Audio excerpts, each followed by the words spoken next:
Je propose que pour commencer, chacun se présente un peu. Bonjour à tous, moi je m'appelle Bastien et je travaille chez A5 depuis 2 ans et demi sur le protocole Lightning et son implémentation. Sur ce qu'a dit Yorick, je fais partie des mécaniciens qui s'occupent de la mécanique interne, de tout ce que vous n'avez pas besoin de voir en tant qu'utilisateur. Bonjour à tous, je m'appelle Antoine Poinceau, je travaille sur Revolt et je contribue à Bitcoin Core et C-Lightning.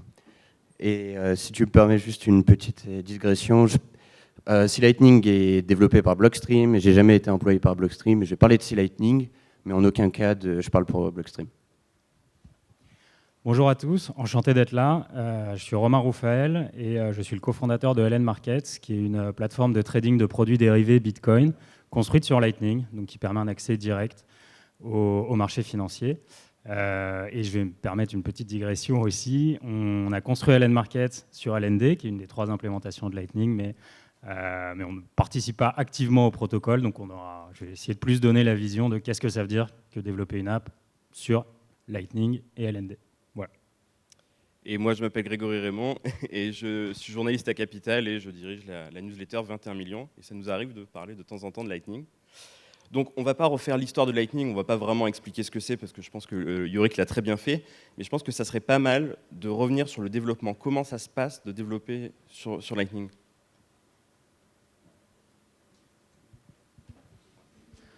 Alors, je vais commencer là-dessus. Alors, une fois, nous, on ne fait pas du protocole, on développe une app, voilà, sur Lightning. Et c'est vrai que sur le Lightning Network, il peut y avoir cette peur un peu, on va dire, parce que ça paraît extrêmement complexe, les outils paraissent durs, ça a l'air compliqué. Et en réalité, pas tant que ça. Il suffit de s'y mettre et on a un écosystème qui est extrêmement collaboratif.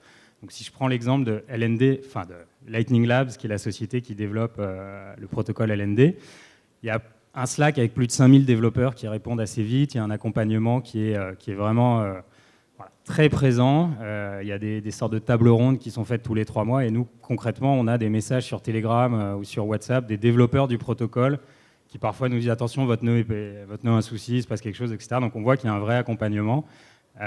Et c'est aussi agréable de voir qu'on construit sur des fondations qui sont extrêmement solides et stables. Et ça, je pense que c'est quelque chose de très important quand on construit un protocole, enfin quand on construit une app, on s'inscrit sur le long terme et c'est important d'être sur quelque chose qui ne va pas bouger en fait du jour au lendemain. Voilà.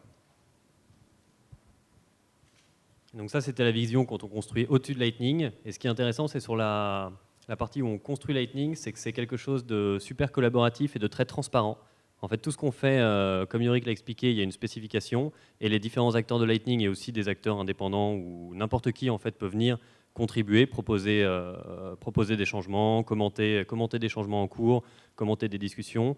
On se retrouve toutes les 2 semaines, on a un meeting IRC qui est ouvert au public et que beaucoup de gens viennent pour regarder et parfois pour contribuer, et qui nous permet de discuter des pull requests, des demandes de fonctionnalités en cours sur la spécification, de se donner du feedback un peu plus dynamique et avoir une discussion un petit peu plus dynamique à travers GitHub quand on commente des changements, et qui permet de faire avancer les choses et de se décider sur tiens, ce changement-là, ça fait beaucoup de fois qu'on nous le demande, beaucoup d'utilisateurs en ont besoin, beaucoup d'applications en ont besoin, il faut vraiment qu'on fasse du progrès là-dessus.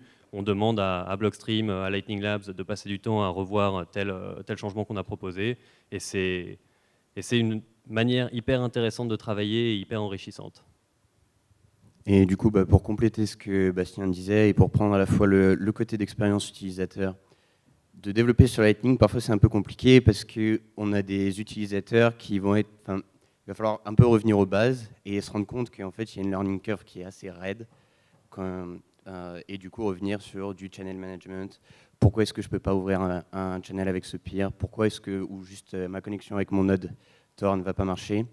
Et du côté protocole, ça va être un petit peu compliqué parce qu'il faut déjà beaucoup de connaissances sur Bitcoin de base et mêler toutes ces connaissances parce qu'on fait des nouvelles assumptions avec Lightning. Du coup, il faut des connaissances en peer-to-peer sur Bitcoin. Il faut des connaissances dans les scripts sur Bitcoin.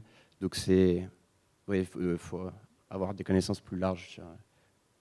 D'accord. Et on l'a vu, Bitcoin est quelque chose d'assez homogène, mais il y a plusieurs implémentations donc sur Lightning.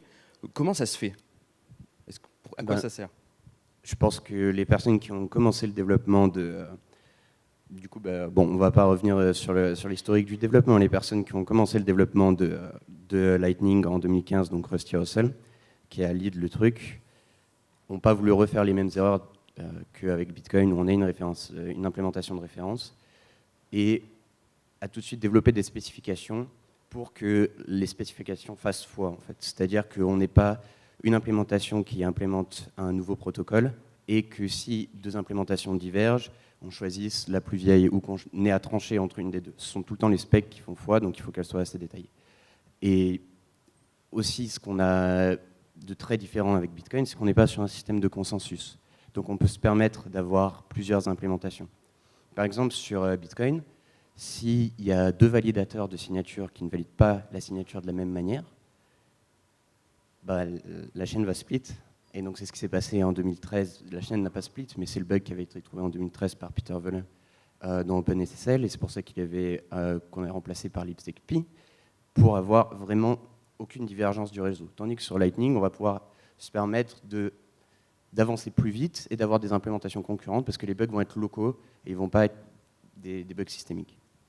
Exactement, je pense que ça c'est un point très important de comprendre que comme Bitcoin, il y a un consensus qu'il faut absolument préserver, à tel point que si quelqu'un voulait réimplémenter Bitcoin, il serait obligé de réimplémenter les potentiels bugs dans Bitcoin Core pour garantir qu'il est compatible avec Bitcoin Core. Dans Lightning, c'est différent parce qu'il n'y a pas de consensus global. Chaque paiement qu'on fait dans Lightning, il est éphémère, il est instantané. Une fois qu'il est passé, on n'a pas besoin de stocker dans un état global quoi que ce soit concernant le paiement. Donc, on peut se permettre d'être un petit peu plus laxe sur la compatibilité. Elle est moins critique. On fait en sorte que justement elle soit hyper bien respectée entre les différentes implémentations, et c'est pour ça qu'on a une spécification partagée, mais c'est beaucoup moins critique si on a un petit problème de compatibilité à un moment. Et ça permet d'avoir ces différentes implémentations qui aussi apportent vachement de valeur à l'écosystème, parce que chaque implémentation, on en discutera un petit peu plus tard, a ses forces et ses faiblesses et choisit d'optimiser pour certains cas d'utilisation, donc choisit un certain public dans la communauté Bitcoin Lightning. Et justement, à ce propos, je pense que ça serait bien de les présenter, d'aller plus en détail dans ces implémentations. Et comme tu disais, voyons leurs forces et leurs faiblesses. Je vais commencer par Eclair, qu'on développe avec A5. On était la deuxième implémentation à travailler sur Lightning après C-Lightning. La première, ça a été C-Lightning, puis Eclair, puis ensuite LND. Puis ensuite, il y a eu une autre implémentation qui a été développée par des Japonais qui s'appelait Peter Migan, mais qui, je crois, a été abandonnée. Et entre-temps, il y a Square Crypto qui a rejoint pour développer Rust Lightning et le Lightning Development Kit, et Electrum aussi qui, lui, développe son implémentation Lightning. Donc nous, sur Eclair, on a deux focus très différents. On a d'abord le focus serveur, notre implémentation serveur, dont le but, c'est de faire tourner des gros nœuds qui ont énormément de canaux, énormément de paiements, et qui peuvent facilement être distribués sur plusieurs machines. Ça, c'est ce qu'on fait avec notre nœud, et on utilise notre nœud à nous en exemple. On a des milliers de canaux de paiement, on relaie environ 80 bitcoins par mois de paiement, c'est un gros volume, et on a des milliers d'utilisateurs de nos wallets qui se connectent à nous. Donc c'est vraiment le focus principal de notre implémentation serveur. Et ensuite on a des wallets, on a Eclair Mobile et Phoenix, où là on a vachement travaillé là-dessus pour avoir la vision complète de l'expérience utilisateur. On pense que c'est hyper important de comprendre ce qui se passe sur un téléphone où il y a des contraintes qui sont très différentes des contraintes sur un serveur, et de vérifier qu'on peut offrir quelque chose, que Lightning peut fonctionner même avec les contraintes d'un téléphone. Donc c'est pour ça qu'on travaille sur les deux, qui sont liées mais légèrement différentes aussi. Moi je peux parler de C-Lightning. Je pense que la plus grosse force de C-Lightning, c'est la modularité. Donc on est sur une implémentation en C, qui est la plus légère de toutes les implémentations, qui donc va nécessiter peu de mémoire, peu de CPU, ça dépend de l'usage, et qui va se concentrer à faire une seule chose et la faire bien. C'est vraiment le protocole de base, très bas niveau, donc l'envoi d'HTLC, le management des channels, et rien faire de plus. Et on va tout déléguer à des plugins. C'est aussi lié au nombre de personnes qui travaillent sur C-Lightning chez Blockstream. Il n'y a que 3 personnes qui travaillent activement. Donc ils vont vraiment se concentrer sur du protocole bas niveau et permettre aux communautés d'implémenter elles-mêmes des nouvelles fonctionnalités. Par exemple, juste la commande pay sur C-Lightning, c'est un plugin. Et on va pouvoir aller très très loin dans la customisation sur C-Lightning. Par exemple, on a des hooks pour envoyer des messages custom, pour déclarer des features bits custom. Donc on pourrait réimplémenter un protocole sur Lightning Network à partir d'un plugin sur C-Lightning. Oui, et pour LND, je dirais que le gros point fort, je l'ai déjà un peu évoqué, c'est la communauté vraiment et c'est l'accompagnement qu'il y a autour. C'était une volonté, je pense, de l'équipe de Lightning Labs qui a développé LND, c'était de se dire le business model est un peu de vendre des pioches et des pelles pour un écosystème de développeurs d'applications comme nous, en fait, qui seraient amenés à se développer. Et donc, en quelque sorte, on serait un peu les clients, en quelque sorte, de Lightning Labs. Donc, ils essaient de développer toute une gamme de services pour nous faciliter la vie. Donc ça, mais c'est vrai que cet accompagnement-là, quand on développe sur Lightning, il est intéressant. Il est aussi intéressant, je pense, parce qu'il y a une force de frappe un peu marketing, on va dire. Ça a été fondé par Elizabeth Starr, qui est une figure assez charismatique dans l'écosystème. C'est une petite équipe, ils sont 28, mais c'est tous c'est déjà pas mal. C'est de loin la plus grosse. Ouais, c'est de loin la plus grosse. Et c'est tous des monstres, en fait. Globalement, ils sont tous très, très, très, très forts dans leur domaine, que ce soit la cryptographie ou même du business développement, ce genre de choses. Donc, en fait, on peut aussi bénéficier de leur aura et de leur visibilité en développant là-dessus, quoi. Et après, ce qui est, du coup, c'est aussi intéressant parce qu'on n'est pas les seuls à développer des apps sur LND, il y en a d'autres, donc on peut faire du retour d'expérience, échanger des best practices, commencer à développer un peu une sorte de savoir-faire. Et il commence à y avoir des frameworks un peu plus simples. Par exemple, il y en a un qui s'appelle WebLN, qui est une sorte de... qui est une spécification qui permet du coup de porter vos applications sur différents wallets ou différents outils qui utilisent LND. Et ça, c'est pas mal parce que, par exemple, ça nous a permis d'intégrer LN Markets nativement sur des wallets de façon très simple, avec une expérience de trading à la MetaMask, par exemple. Voilà, tout ce genre de choses, on peut le faire assez facilement. Ils essaient également de développer des outils pour gérer la liquidité. Alors, il y a un produit qui est extrêmement ambitieux que Yorick avait évoqué, qui est Pool, et donc l'idée de créer une sorte de nouveau produit financier en proposant des enchères sur de la liquidité. Et donc c'est très pointu, on est au tout début, mais c'est assez intéressant à suivre en tout cas. Voilà. Est-ce qu'on pourrait voir d'autres implémentations arriver dans le futur ? Oui, il y en a. Par exemple, Rust Lightning avec le LDK sont les derniers à arriver. Et ils ont une approche assez différente qui peut assez concurrencer celle de LND parce qu'ils sont vraiment une librairie, contrairement aux autres qui sont un nœud. Eux, ils veulent faire une librairie qui est écrite en Rust pour pouvoir aller sur n'importe quelle plateforme, sur Android, sur iOS, sur ordinateur. Et leur but, c'est de proposer cette librairie pour qu'ensuite des wallets puissent se construire au-dessus de cette librairie et puissent construire une expérience assez diversifiée. Et il s'approche, je crois, d'une première release, donc ça devrait commencer à arriver. Avec des bindings dans plusieurs langages également. Donc peut-être que Rust Lightning va mettre un terme aux réimplémentations de Lightning aussi, parce que si tu veux une réimplémentation de Lightning en Python, comme Electrum l'aurait fait par exemple, ils ont commencé, je crois qu'ils ont mis 2 ans à réimplémenter Lightning en Python. Là, tu réutilises directement Rust Lightning avec tes bindings dans ton langage. Et comme disait Bastien, tu as des bindings en Swift si tu veux faire de l'iOS, tu as des bindings dans tous les langages. Parce que c'est bien d'avoir plusieurs implémentations, mais ça ne sert à rien d'en avoir 50 non plus. Si à un moment c'est vraiment redondant, mieux vaut contribuer à celle qui se ressemble le plus à ce que tu veux réussir à faire, plutôt que de réimplémenter la tienne. Parce que c'est quand même un énorme effort de réussir à implémenter Lightning à partir de rien. Rust Lightning, c'est quand même une équipe très solide de gens qui connaissent déjà bien Bitcoin, et ça leur a pris plus d'1 an là, pour arriver à être à peu près au niveau des spécifications d'aujourd'hui. Donc c'est en étant à temps plein avec plusieurs développeurs. Donc c'est du boulot. Et entre tous ces projets, on peut parler de concurrence ou plutôt de complémentarité ? De rivalité. Très dur. C'est là que c'est hyper intéressant et que c'est ce qu'en général les gens ont du mal à comprendre. En tout cas, quand j'en parle autour de moi, tout le monde me dit mais vous vivez au monde des bisounours, c'est pas possible. Parce que c'est à la fois de la concurrence on est à la fois concurrent et partenaire. On a l'obligation, si on veut que ça marche, on est obligé de travailler ensemble parce qu'on est obligé d'avoir un réseau qui reste uni et qui reste solide. On ne peut pas se permettre que le réseau il diverge entre telle équipe a décidé de faire les choses d'une certaine manière, ils ne sont pas mis d'accord avec le reste, et donc on coupe le réseau en deux. Ça tuerait le réseau, et ça serait hyper mauvais pour Lightning et pour Bitcoin. Donc tout le monde a intérêt que ça marche ensemble, et tout le monde a intérêt à y mettre du sien pour se mettre d'accord, faire l'effort de répondre aux propositions des autres, et s'arranger pour que même si ça prend beaucoup de temps, on finisse par trouver les bonnes solutions aux problèmes qu'on a.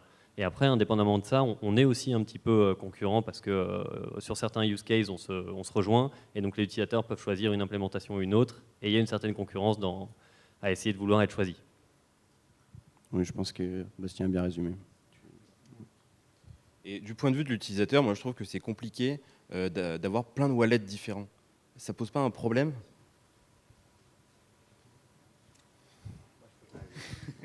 Alors nous, de l'expérience qu'on a, c'est-à-dire pour nos users, en fait, il y a quelques wallets qui ont vraiment pris le lead et qui sont utilisés par la majorité de nos users. Voilà.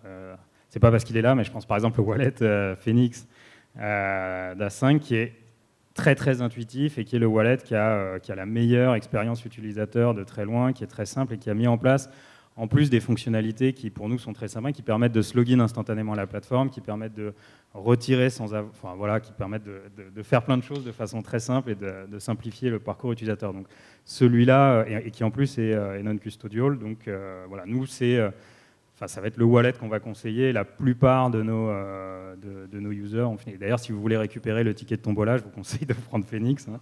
C'est le plus simple, voilà, pour la tombola. Vous scannez et c'est bon, vous avez vos petits Satoshi sur votre wallet. Voilà. Et si je peux ajouter à ce dont Romain parlait, aussi on commence à voir, et en lien avec ce dont Bastien parlait juste avant, on commence à voir une grosse divergence de features en fonction des wallets. Et donc c'est aussi quelque chose qui est un effort de spécification derrière, donc avec les blips qui vont arriver, qui permettent de réunifier tout le monde, parce qu'avec l'essor de plein de nouveaux wallets et des personnes qui commençaient à écrire des nouveaux standards, on pense par exemple à LNURL, qui a été très apprécié des utilisateurs et qui était supporté que par certains wallets. Et donc on pense qu'il faut ramener ça aux spécifications pour éviter de perdre le network effect, en fait, d'avoir tout le monde compatible. Si tu veux récupérer ton billet de tombola, il faut en fait que tu prennes bien ce wallet ou ce wallet-là, parce que lui, il ne supporte pas LNURL. C'est pas une bonne expérience utilisateur. Mais je pense que c'est aussi parce qu'on est vraiment dans vraiment l'enfance des wallets Lightning. Ça fait qu'1 an en gros que c'est possible de faire des vrais wallets Lightning avec une bonne UX, ce qu'on a fait avec Phoenix. Et on a passé vachement de temps avant de pouvoir faire Phoenix. On a passé vachement de temps dans la spécification, à ajouter à la spécification ce qui était nécessaire pour pouvoir construire un wallet avec cette UX. Donc maintenant que c'est là et que Lightning, dans la spécification de base, permet ces choses-là, on est vraiment, ça fait qu'1 an, donc c'est normal qu'il y ait une explosion parce qu'il y a tout un marché à prendre et plein de gens qui ont envie d'essayer et plein de gens qui ont des idées différentes sur la façon dont ça devrait être fait. Mais petit à petit, ça va converger. Il y en a beaucoup qui vont mourir, il y en a qui vont rester. Et on finira avec quelques wallets qui font des trade-offs légèrement différents. Mais ça va se réduire, je pense. Juste une dernière chose là-dessus aussi. Et il y a une chose aussi, je pense, qui sera bientôt développée, et je trouve qu'il manque encore un peu juste là en termes de wallet, c'est une expérience à la MetaMask, quoi, qui puisse être en mieux, mais vraiment le plugin tout simple où il suffit juste de download un plugin dans ton wallet et d'accéder directement à une app. Ça, c'est, je trouve, une petite pièce qui manque encore pour rendre une expérience ultra fluide, en gardant un côté non-custodial. Et on devrait le voir quand, en fait, ce wallet-là? Pardon ? On devrait le voir quand, ce wallet-là? C'est dans 1 an, 2 ans? Ah non, je pense que... Proche. Je sais que, alors je connais pas tous les projets, mais par exemple, je sais que l'équipe de Lightning Labs travaille sur une version comme ça. En fait, il y en a un qui existe, qui est déjà là, qui s'appelait Joule, qui a déjà été là, et alors qui est un peu à l'arrêt là parce que le développeur principal est passé à autre chose. Mais c'est dommage parce que ça marche hyper bien et c'est quelque chose qui est une vraie bonne expérience utilisateur. Dernier truc encore pour rebondir sur ce que vient de dire Romain. Il faut aussi se méfier, je pense, à ce qu'on appelle non-custodial sur Lightning. Il faut bien se rappeler qu'on est habitué sur Bitcoin on-chain à vous avez vos clés, vous avez vos bitcoins. Security model de Lightning, c'est pas la même chose. Et donc, ça englobe beaucoup plus de choses. Et je pense que parfois, on appelle non-custodial, alors qu'on devrait appeler certains, ou semi-custodial, je ne sais même pas comment dire, parce que c'est beaucoup plus compliqué que ça. Il y a beaucoup de nuances assez subtiles sur Lightning qui font qu'il y a beaucoup de degrés de custodial à non custodial et les gens jouent parfois sur le flou là-dessus. Et j'avais une question spécifique pour A5. Pourquoi vous avez 2 wallets différents? Comment ils se distinguent l'un de l'autre? Parce que idéalement, Eclair Mobile aurait été ce qu'est Phoenix aujourd'hui, mais on n'a pas réussi. En fait, on voulait que Eclair Mobile ce soit simple d'utilisation et que ça cache tous les détails de Lightning et que ça marche. Sauf que Eclair Mobile, on l'a fait vraiment au tout début de Lightning et c'était juste pas possible. Il y avait trop de complexité, il y avait trop de choses. On a donné trop de possibilités à l'utilisateur dans Eclair Mobile. Donc, c'est assez rapidement devenu un wallet qui est complexe, qui est un peu plus pour des gens qui comprennent Bitcoin, qui comprennent assez bien Lightning. Sinon, un utilisateur lambda est perdu. Donc avec Phoenix, ce qu'on a voulu faire, c'est au contraire repartir sur notre idée de base qui était un wallet pour tout le monde que Mamie peut utiliser sans avoir besoin de même comprendre ce que c'est Bitcoin. Et on maintient les deux parce qu'il y a deux types de besoins. Il y a l'utilisateur qui a envie d'un truc simple et qui marche, et il y a l'utilisateur au contraire beaucoup plus avancé qui a envie de voir un petit peu plus les détails et de pouvoir aller trifouiller dans la machine. Donc les deux continueront à coexister encore longtemps. Exactement. D'accord. Et j'avais une question aussi par rapport à la sécurité de Lightning. Est-ce qu'aujourd'hui, on peut dire que c'est suffisamment sécurisé ou il faut encore beaucoup travailler à ce sujet? On a exactement comme Yorick a dit à la fin de son talk, je pense qu'il faut pas trop qu'on s'excite non plus, même si toutes les possibilités et les perspectives de Lightning sont très très excitantes. Aujourd'hui, on a quand même des problèmes qui ne sont pas réglés. On a un security model qui est très différent et pas très accepté de partout chez les développeurs Bitcoin. On peut penser notamment à la relation sur les règles de policy, donc, qui ne sont pas des règles de consensus sur Bitcoin, mais des règles de relais, de standardness, et l'implémentation sur Bitcoin Core, et des développeurs qui sont très frileux à faire des changements de policy, et que le Lightning Network repose sur la policy et la standardness des nœuds Bitcoin Core pour renforcer son security model. Donc non, on n'a pas... C'est entre deux. Donc il faut bien le garder en tête quand on l'utilise. Et après, voilà, mettez pas toutes vos économies dessus non plus. Voilà, il ne faut pas oublier que Lightning, c'est un hot wallet. Il ne faut pas avoir autant de montants que sur son cold wallet. Moi, je dirais que c'est quand même relativement sécure aujourd'hui. On a fait énormément de travail, on a clos beaucoup de vecteurs d'attaque et on a quelque chose qui est assez sécurisé. Mais il y a toujours, en grattant assez loin et en cherchant les détails, en allant vraiment pour des attaquants très motivés, il y a des choses à faire. C'est juste qu'aujourd'hui, on a de la chance parce que le réseau est très peu attaqué, parce que c'est beaucoup plus simple d'envoyer un mail à quelqu'un en disant « je suis le support de machin, envoyez-moi votre seed » et les attaquants peuvent très facilement voler de l'argent aujourd'hui sans effort. Donc ils ne vont pas se concentrer sur les attaques qui sont beaucoup plus compliquées. Mais à terme, ça va arriver, une fois que les attaques simples arrêteront de marcher, les attaques vont être de plus en plus pointues, et c'est pour ça qu'on est en train d'essayer de régler tous ces petits problèmes qui restent encore dans Lightning avant que les attaquants soient vraiment là. Mais certains demandent des changements dans Bitcoin, ce qui prend du temps, ce sur quoi on travaille activement, mais ça va prendre du temps pour qu'on puisse considérer que Lightning est parfaitement sécurisé. Et si en plus on prend les problèmes de DOS dans la sécurité, ce qui peut être intéressant avec le développement de Lightning, avec le développement de services concurrents, on pourrait voir des espèces d'attaques qui ne sont pas vraiment du vol de fonds, mais ce sont des attaques de DOS entre services concurrents. Et donc les attaques de DOS sont très fondamentales à Lightning et très compliquées de fixer, fondamentalement. Alors, je rejoins tout à fait, hein, et peut-être juste pour mettre en perspective, nous on a commencé à développer ça en 2019 et depuis 2019 on voit quand même qu'on est sur un réseau beaucoup plus stable, et donc beaucoup plus sécurisé, et les vrais progrès dont vous parliez, nous, on les voit concrètement dans le taux de réussite des transactions, etc. Et il y a quand même quelques attaques qui commencent à être un peu sophistiquées quand même. Et après, si en plus on prend la privacy dedans, après là, on a par exemple Taproot qui va bien nous aider pour pas mal de problèmes de privacy. Et ouais, c'est tout un autre pan encore. Et on va jouer un peu à se faire peur, mais qu'est-ce qui pourrait arriver de pire à Lightning pour que ça bloque complètement son développement? Un tightening que en plus.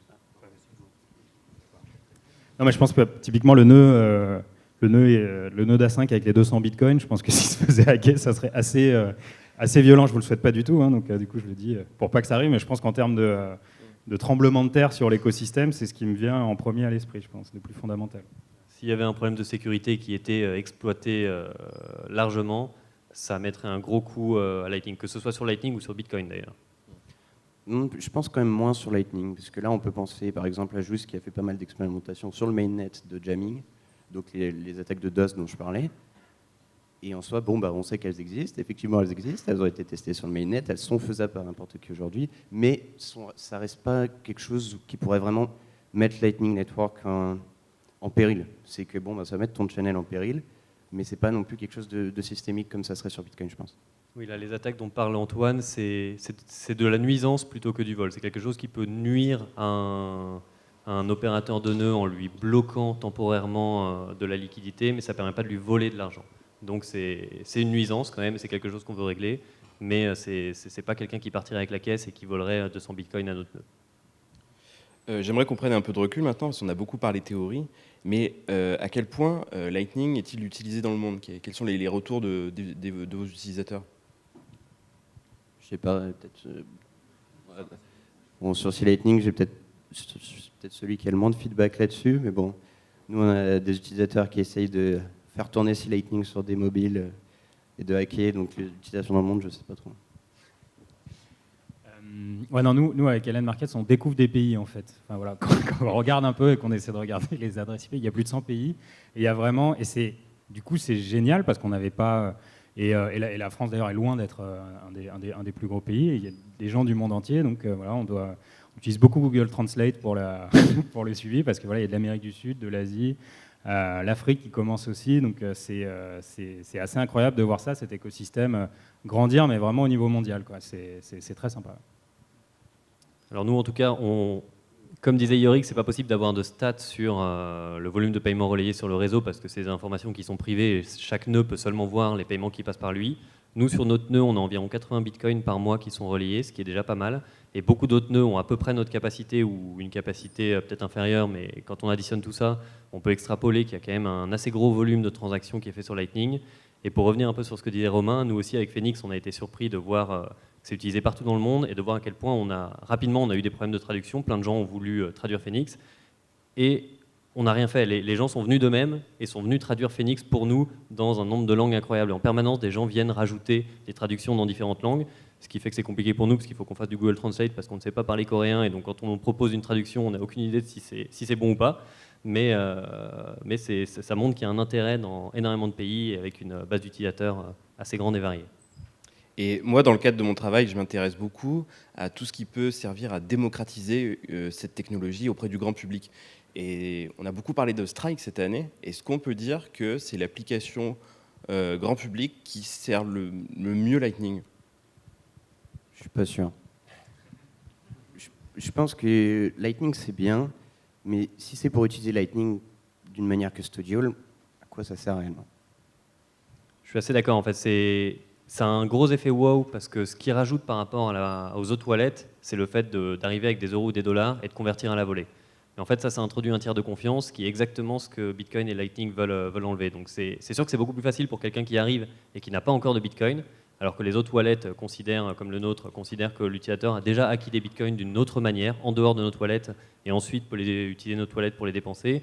Ça résout ce problème d'onboarding, mais au prix d'un trade-off qui est au fond qui sacrifie un peu les caractéristiques de Bitcoin et Lightning. Voilà, bon, et du coup, je vais prendre le contre-pied. Ouais, moi, je trouve ça extrêmement important et intéressant qu'il y ait des gens qui travaillent sur Strike. Il y a par exemple le charismatique Jack Mallers, que vous connaissez peut-être. Parce que justement, je trouve que Lightning manque un peu de ce genre de figure, voilà, ou de ce genre de projet un peu shiny, qui brille, que les gens ont envie de toucher, etc. Et qui a beaucoup sur d'autres blockchains. Et qui manque un peu. Donc effectivement, il y a des trade-offs forcément en termes de sécurité, mais c'est vrai que quand on voit Jack Mallers qui sponsorise des joueurs de la NFL, enfin qui les sponsorise pas, qui les paie, qui s'occupe de payer leur salaire en Bitcoin, etc., des grands noms, qui va reprendre une voiture au NASCAR Bitcoin ou qui travaille aux Philippines, et donc son discours un peu émouvant là-dessus sur Lightning qui change des vies et maintenant Bitcoin, monnaie légale. Voilà, je trouve que ça fait du bien, c'est frais et c'est important d'avoir ces gens-là aussi dans l'écosystème Lightning. Alors c'est vrai que je trouve que c'est très utile et très intéressant que plein de gens testent des approches différentes. Le seul truc que je leur reprocherais, c'est qu'il faudrait être très ouvert sur quels sont les trade-offs et quels sont les trade-offs qu'ils font sans parfois le dire aux utilisateurs. Et je pense qu'on est à un moment où un wallet peut faire une tonne de trade-offs sans vraiment l'expliquer à l'utilisateur, et c'est hyper important de l'expliquer pour voir comment chaque wallet se différencie et que l'utilisateur puisse choisir les trade-offs avec lesquels il est confiant, ceux qu'il a envie de prendre. Et là où il est très fort, typiquement, c'est que voilà, on parle de lui et personne n'a jamais essayé, enfin en France du moins, personne n'a jamais essayé Strike, puisque c'est qu'aux États-Unis. Oui, on n'a pas le droit, oui. Pardon ? On n'a pas le droit de l'utiliser. Ouais, voilà, on n'a pas le droit, il n'est pas distribué. Donc on voit des vidéos et il met très bien, il a sens de la mise en scène un peu à l'américaine sur les transferts euro-dollar en instantané, etc. Donc, mais voilà, c'est là où il est très fort, quoi. On l'a jamais essayé. Mais c'est vrai que là où je te rejoins aussi, c'est que au-delà de, par exemple, je sais qu'il dit donc pour faire des transferts euro-dollar via le Lightning, ça implique de faire une conversion du coup dollar-bitcoin et bitcoin-euro. Et Jack Mallers dit, avec Strike, on arrive à le faire à un taux qui est encore plus compétitif que celui des marchés financiers, sans commission, etc. Et alors on se demande, enfin moi je ne sais pas concrètement quelle est sa recette magique pour y arriver, quoi. Voilà. Mais ce sera intéressant de suivre l'évolution du wallet en tout cas. En tout cas, ce Lightning ne vous empêchera jamais de l'utiliser. Et cette semaine, Substack, donc la plateforme de newsletter, a annoncé qu'ils allaient accepter les paiements en Bitcoin, mais aussi via Lightning. Est-ce que c'est complètement marketing ou est-ce que ça va vraiment être utile, vous pensez ?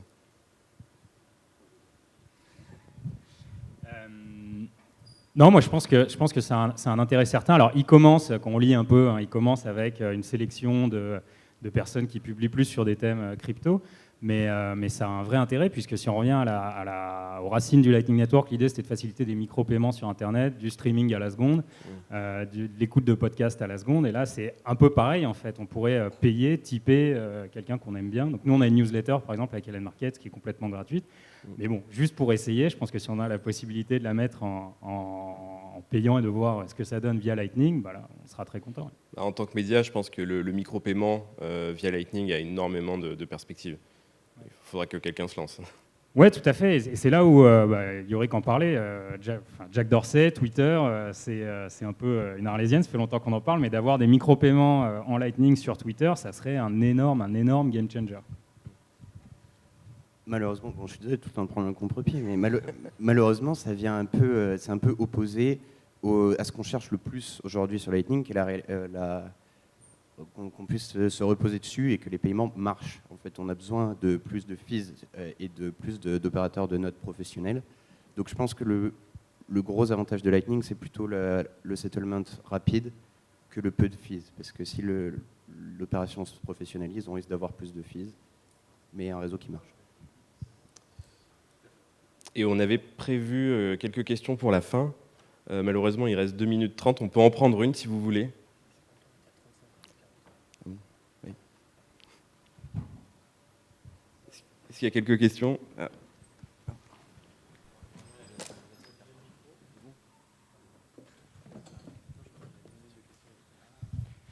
Est-ce qu'en créant une troisième couche sur le Lightning, on ne bloque pas les fonds de la première couche sur Lightning, sur Layer 3 ? Pardon ? Est-ce que vous pouvez répéter la question, s'il vous plaît ? En gros, en ayant Lightning, en créant une surcouche, est-ce qu'on n'utilise pas la liquidité de Lightning ? Ça dépend. Par exemple, peut-être que tu veux mentionner Sphinx. Sphinx, il y a eu beaucoup de critiques parce qu'ils utilisent des... Bon, désolé technique. Ils utilisent des HTLC, donc ils bloquent de la liquidité, ils mettent des outputs, bon s'ils sont petits ils ne vont pas être mis, mais ils mettent des outputs sur les transactions Bitcoin, sur tout le chemin sur lequel ils vont envoyer un message, juste pour envoyer un message, alors qu'ils pourraient juste utiliser le réseau Noise sans avoir à utiliser vraiment la liquidité des channels. Donc, je ne sais pas si je voulais mentionner ça, mais... D'autres questions ? D'autres questions ? Par là-bas.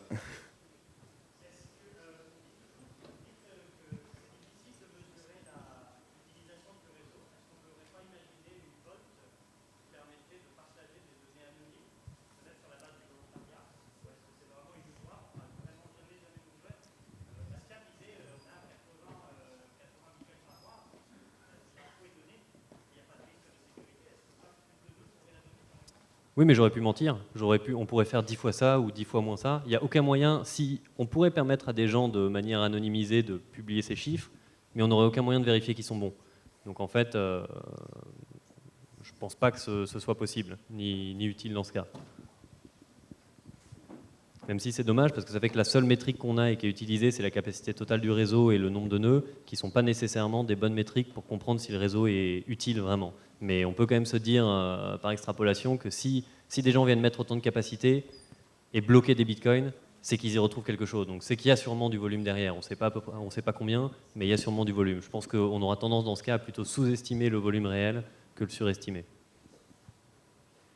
Ouais, c'est un point important, je trouve, notamment quand on parle de capacité du Lightning, où on dit 2300 bitcoins, c'est 100 millions de dollars, et quand on regarde ça, ou quand on veut le comparer avec de la crypto qui est bloquée dans des protocoles DeFi, par exemple, c'est deux choses qui n'ont absolument rien à voir, puisque quand on parle de TLV, ou de Total Value Locked dans des protocoles DeFi, c'est de l'argent qui est locked et voilà, qui ne bouge pas. Sur Lightning, ça circule, c'est de l'argent qui vit. Qui a une activité économique, et on le voit d'ailleurs, et on la mesure, nous, par tout le routage qu'effectuent nos nœuds. Et les gens, ils viennent pas pour un casino de Get Rich Quick, ils viennent vraiment pour ce que le réseau rapporte. Donc c'est plutôt pas mal. Sauf parfois chez nous. Est-ce qu'il y a d'autres questions? Oui. Vous aviez parlé d'un développement dans des pays en justement voie de développement comme en Afrique, en Amérique du Sud, etc. Est-ce qu'il n'y a pas des problèmes sur le plan juridique, sur le plan régulation en fait, dans ces pays-là justement?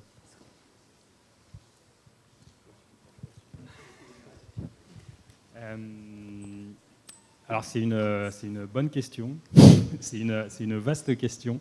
Il est possible qu'il y en ait, en tout cas on sait que dans le pays qui est le plus dur en matière de réglementation Bitcoin aujourd'hui, qui va être dans le régulateur boursier le plus sévère, qui va être les États-Unis, le fait d'opérer des nœuds, de faire ces transactions-là, ne pose pas de problème. Donc on se dit que comme c'est le worst case régulateur possible, a priori on se dit que ça doit aller dans les autres pays. Mais c'est vrai qu'on n'a pas formellement vérifié que c'était le cas, notamment, je sais pas, on a des utilisateurs au Venezuela, en Colombie, etc. C'est quelque chose qu'on pourra double-checker effectivement. En fait, en fonction de si on est custodial ou non custodial et même des détails de degré de custodialité, ça peut être des zones grises légales et la loi est en train de se construire. Parce qu'avant ça, c'était simple, c'était soit au niveau bancaire, soit on avait la custodie des fonds d'un utilisateur, soit on ne l'avait pas. Aujourd'hui, c'est beaucoup plus compliqué avec des cryptos. Donc les lois n'existent pas et sont en train de se construire. Là, en ce moment, aux US, il y a beaucoup de bruit autour de l'infrastructure bill. Il va y avoir les mêmes choses en France, en Europe et dans d'autres pays. On attend de voir ce qui se construit, on essaie de faire en sorte d'influencer ça pour que ce soit bénéfique pour tout le monde.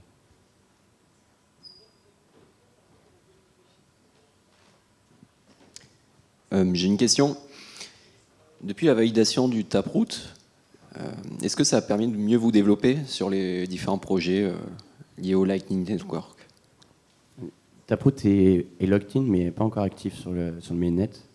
Et les spécifications du protocole Lightning, les modifications nécessaires pour prendre avantage de Taproot n'ont pas encore été spécifiées dans le détail. On sait dans les grandes lignes, et on pourra en parler pendant le workshop après, mais on n'a pas vraiment les spécifications écrites et détaillées. Merci.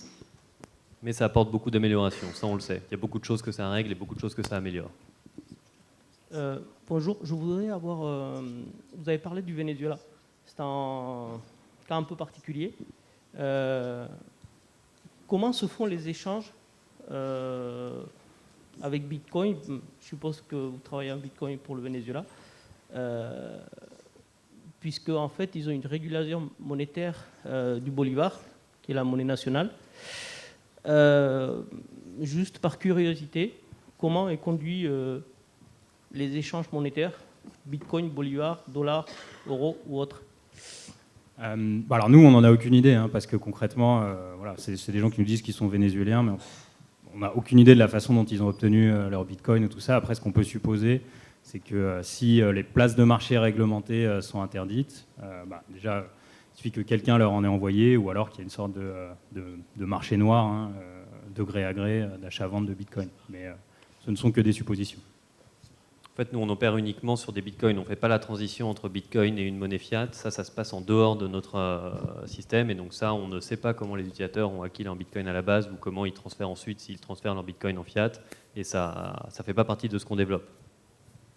La régulation ne pourrait pas vous toucher sur ce genre de sujet?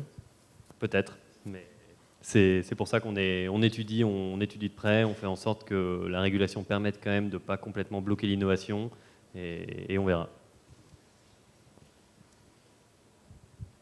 Est-ce qu'il y a d'autres questions?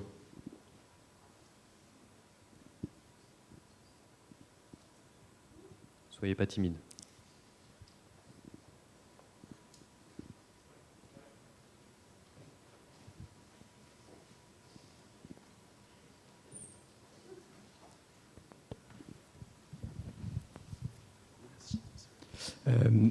Merci pour vos discussions.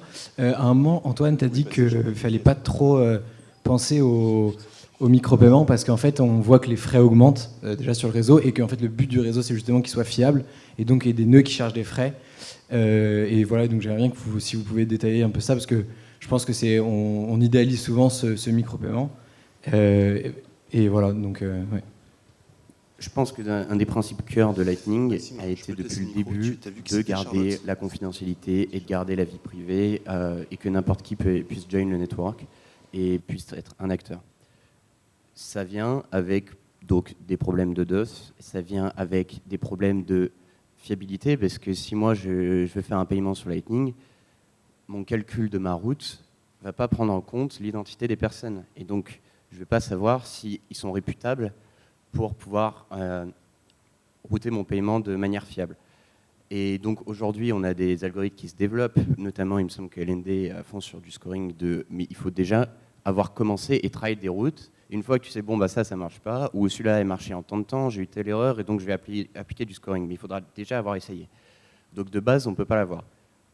Par contre, il me semble que la professionnalisation d'opérations des nœuds Lightning viendra forcément avec un excès en fees, parce qu'aujourd'hui, avec les fees actuelles sur Lightning, tu perds de l'argent quand tu fais tourner un routing node de manière artisanale, on va dire, je ne sais pas, au niveau professionnel.